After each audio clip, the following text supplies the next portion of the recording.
अस्सलाम वालेकुम नाज़रीन।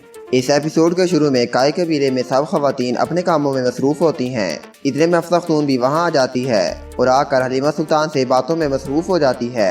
उसी दौरान उसकी नज़र एक कलीन पर पड़ती है जो अधूरा होता है। हफ्सा ख़तून हलीमा से कहती है, ये कलीन नामुकम्मल क्यों है? हलीमा कहती है, इस कलीन पर असलिहान काम कर रही थी। ये कलीन भी असलिहान की खुशी और आराम की तरह अधूरा रह गया है, लेकिन हमारे सरदार असलिहान का बदला जरूर लेंगे। हफ्सा ख़तून कहती है, इंशाअल्लाह हमारे शोहर जल्द खैरियत से वापस आ जाएंगे। अल्लाह उन्हें हर किस्म के शर से बचाए। उसी दौरान हफ्सा ख़तून की हालत खराब हो जाती है और वो ज़मीन पर गिर जाती है। सब उसके पास जमा हो जाते हैं और उसे होश में लाने की कोशिश करते हैं। किले में गुलाब खड़ा होता है। उसी दौरान एक सिपाही अंदर आकर कहता है, जनाब हमने काय कबीले की अच्छी तरह छानबीन की है, लेकिन हमें अरतुल साहब कहीं नहीं मिले।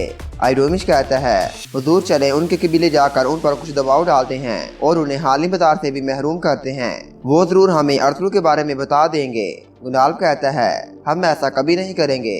अरतुल साहब ने अपनी तलवार के हक से हानी बाजार हासिल किया है। वो जगह काइयों की है, वो अपनी रोजी वहाँ से कमाते हैं। इस सूरत में हम उनके कबीले को छुएंगे भी नहीं। हम अरतुल की वजह से बेगुनाहों को तकलीफ नहीं पहुँचाएंगे। जंगल में कुपैक के सिपाही अमीर कामली को गिरफ्तार करके ले जा रहे होते हैं। सिपाही उस पर काफी ज्यादा तशद्दुद करता है और कहता है, जब तुम्हें सजाए मौत मिलेगी तो तुम्हें इस अज़ियत से निजात मिल जाएगी।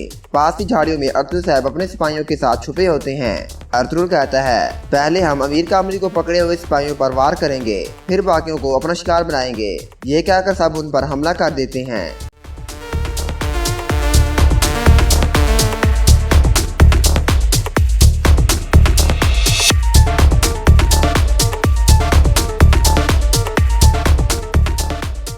अमीर कामली अरतुल साहब का शुक्रिया अदा करते हैं। अरतुल साहब अमीर कामली से कहते हैं, रियासत का जो भी वफादार है उसकी जिंदगी हमारे लिए बहुत कीमती है। अमीर कामली कहता है, अमीर हुसैनुद्दीन साहब आपका बहुत बहुत शुक्रिया।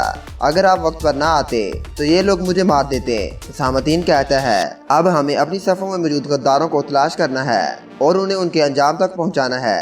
बेल्चे के किले में सिपाही एक खत लाकर गवर्नर क्रीतियस को देता है। मारिया भी उनके पास खड़ी होती है। इतने में अहमद भी अंदर आ जाता है। उसे देखकर गवर्नर कहता है, उम्मीद है तुमने क्या से अच्छी खबर लाई होगे।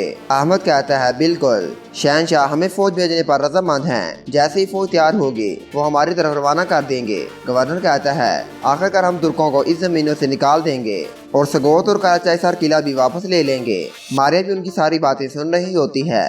जंगल में अरतुल साहब हुसैनुद्दीन से कहते हैं, जब कुपैक शामसाद जा रहा होगा आप किसी तरह सिवास में कुपैक को पड़ाव डालने पर मजबूर करेंगे। जब कुपैक आपका मेहमान बन जाए तो आपने हमें बता देना है, फिर हम उसका वही काम तमाम कर देंगे। हुसैनुद्दीन साहब आप कुपैक को इतला देंगे और उसकी इताअत का दावा करेंगे। हुसैनुद्दीन कहता है, अरतुल साहब हम इस पर कैसे अमल दरामद करेंगे। अरतुल कहता है, आप कुपैक को बताएंगे कि अमीर कामली ने भागने के बाद आपके पास पनाह ली थी और आपने उसे मार दिया है। आप अमीर कामली की टोपी और अंगूठी कुपैक को दिखाएंगे। ये सुनकर अमीर कामली हुसैनुद्दीन को अपनी टोपी और अंगूठी दे देता है। अरतुल हुसैनुद्दीन से कहता है, कुपैक का एतमाद जीतने के बाद फिर हम आपसे मिलेंगे। ये कहकर सब वहाँ से रवाना हो जाते हैं। कराचाईसर किले में आइडोमिश गुनाल की मौजूदगी में कुपैक को खत लिखता है कि अमीर हजरत गुनाल साहब आपके अहकाम के खिलाफ जाने की कोशिश कर रहे हैं। वो काय कबीले के खिलाफ कोई कार्रवाई नहीं करना चाहते। इसी वजह से हम बदकिस्मती से अरतुल का कोई सुराग नहीं ढूंढ पाए। अगर मैं काइयों पर सख्ती करूं तो मैं ये पता लगा लूंगा कि अरतुल कहाँ है, लेकिन गुनाल साहब मुझे ये सब करने से रोक रहे हैं। अरतुल का पता चलाने के लिए ये जरूरी है कि आप गुनाल साहब को ओहदे से हटा दें। मैं आपके हुक्म का मुंतजिर हूँ। जंगल में कुपैक ने कुछ सरदारों को पकड़ा होता है। कुपैक उनके पास आकर कहता है, आपने क्या समझा है कि हमारी रियासत ना तजर्बाकार सुल्तान की वजह से कमजोर हो गई है, इसलिए आप लोगों ने रियासत के खिलाफ बगावत करने की कोशिश की है। इतने में एक सिपाही आकर कुपैक से कहता है, अमीर कामली भागने में कामयाब हो गया है। ये सुनकर कुपैक कहता है, ये क्या कह रहे हो तुम्हें पता भी है उसे ढूंढने में हमारे कितने सिपाहियों ने अपनी जानें कुर्बान की हैं। सिपाही कहता है, अमीर कामली को ले जाने वाले तमाम सिपाहियों को मार दिया गया है। ये सुनकर कुपैक गुस्से में आकर तमाम सरदारों को कत्ल कर देता है और अपने सिपाही का इरादे से कहता है, फौरन ज़हीरुद्दीन को पैगाम भेजो कि वो बिला तखीर अमीर को तलाश करके मार दे और उसका सारा माल जब्त कर लो। उसके साथ जितने भी आदमी हैं सबको मौत की नींद सुला दो। जंगल में मारिया भेस बदल कर पहुंच जाती है। इतने में आइडोमिश का सिपाही भी वहां आ जाता है। मारिया उसे अहम मालूमात देते हुए कहती है, इसे आइडोमिश तक पहुंचा दो। इसमें बहुत अहम मालूमात हैं। सिपाही उसे एक सोने की थैली देते हुए कहता है, ये अमीर सादीन और आइडोमिश की तरफ से आपके लिए तोहफा है। अहमद भी छुपकर उनकी बातें सुन रहा होता है। काई कबीले में हाइमा खतून हफ्सा खतून के बारे में काफी ज्यादा परेशान होती हैं। इतने मातुक साहब अंदर आकर कहते हैं, हफ्सा खतून सो रही हैं। एलची खतून उनको देख रही है। मैं अभी आपको उनके बारे में कुछ नहीं कह सकता, अलबत्ता उनकी हालत ठीक नहीं है। ये सुनकर हाइमा खतून और अलीमा सुल्तान और ज्यादा परेशान हो जाती हैं। इतने में बमसी अंदर आकर कहता है, मुझे अरसलू साहब ने यहाँ भेजा है। मैं मरकजी खेमे में अहम मेहमान लाया हूँ।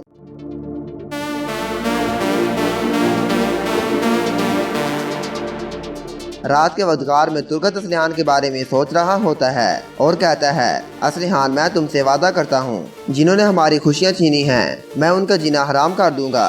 उन सब को इस दुनिया में चैन नहीं मिलेगा। असलिहान मैं तुम्हारा खंजर उनके सीने में गाड़ दूंगा। काई कबीले में सुल्तान कहता है, जब तक हम रियासत को सातीन के हाथों से वापस नहीं ले लेते तब तक हम आपके मेहमान होंगे।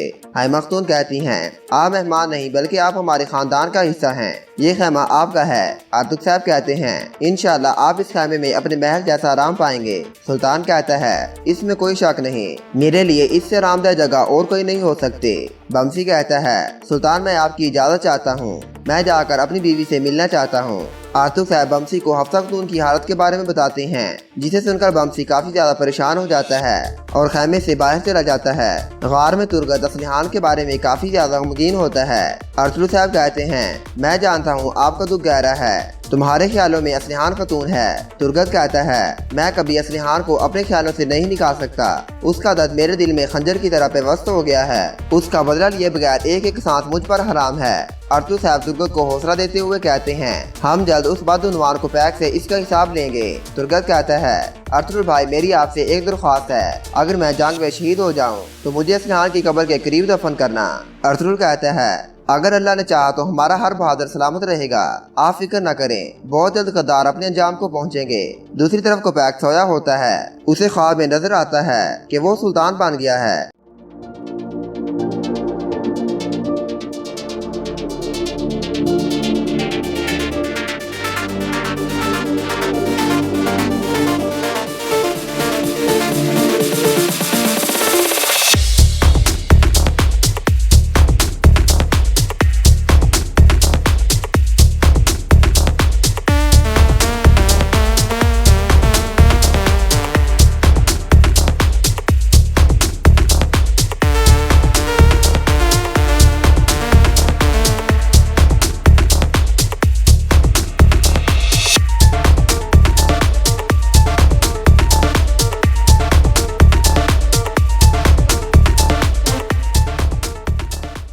ख्वाब देखने के बाद कुफैया काफी ज्यादा डर जाता है और अरसलू का नाम पुकारने लगता है।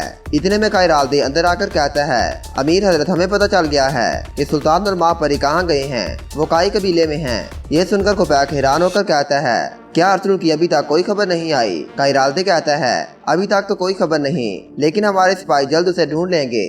उसके बाद कायरालदे कुफैया को आइडोमिश का पैगाम देता है, जिसे पढ़ने के बाद कुफैया और ज्यादा गुस्से में आ जाता है और कहता है, गुनाल पर अभी तक काई वालों से रहम वाला रवैया इख्तियार किए हुए है, इसलिए अभी तक वो अरसलू को नहीं ढूंढ सका। उसके बाद साथ कायरालदे से कहता है, आइडोमिश को खत लिखो कि वो काई कबीले में घुसकर सुल्तान और माँ परी को मार दे और गुनाल को मुझसे मिलने के लिए सिवास में बुलाओ, ताकि उसकी गैर मौजूदगी में आइडोमिश अपना काम तसल्ली से कर सके। कायरालदे कहता है, इस सूरत में अरसलू आपको मारने के लिए आपके पीछे आएगा। कुफैया कहता है, मैं उसके लिए तैयार रहूंगा, जैसे ही वो यहाँ पहुँचेगा मैं खुद अपने हाथों से उसकी जान लूंगा।